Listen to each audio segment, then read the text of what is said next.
Late one evening, a young boy was getting ready for bed when he was struck with terror. There, in the middle of his room, stood a tiny dwarf-like figure that seemed to have appeared out of nowhere.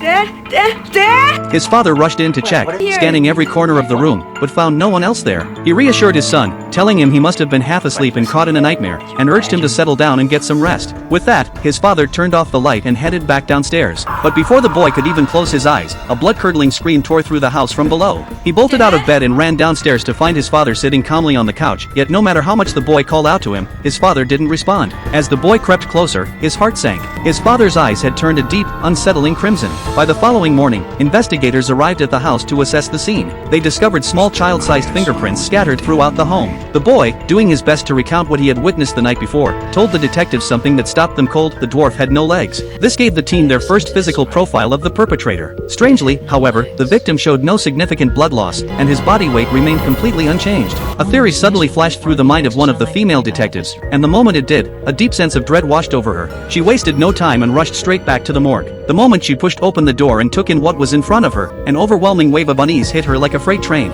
She slipped off her jacket and slowly approached the examination table. The corpse's abdomen, which had been flat before, was now grotesquely distended. After steeling herself mentally, she yanked back the sheet covering the body. There was no time to hesitate. She immediately drew her sidearm, pulled on her protective gear, and, with a scalpel in hand, slowly made an incision across the swollen abdomen. Her mind went completely blank. A hand began to emerge, slowly reaching outward. It took her a split second to snap back to reality and recognize the danger closing in on her. She spun around frantically, searching the floor for her dropped gun. But in those few short seconds, whatever had been there had already vanished, leaving behind nothing but a wide, dark smear of blood across the floor. She followed the blood trail, which led her to a door before abruptly stopping. Every sign pointed to the creature being somewhere inside. But no matter how thoroughly she searched every inch of the room, she found nothing. What she couldn't have known, was that she was never going to be able to see it in the first place. As the investigation deepened, the identity of the so-called little beggar turned out to be far more complex than anyone had anticipated. A specialist brought in to consult revealed that the figure was an Indian ascetic, a practitioner of extreme self-denial and physical mortification as a means of spiritual discipline. Through years of pushing the human body to its absolute limits, these ascetics were believed to have attained supernatural abilities, among them the power to parasitize and disguise themselves within a human host. And invisibility, it turned out, was just one of many tricks in their arsenal.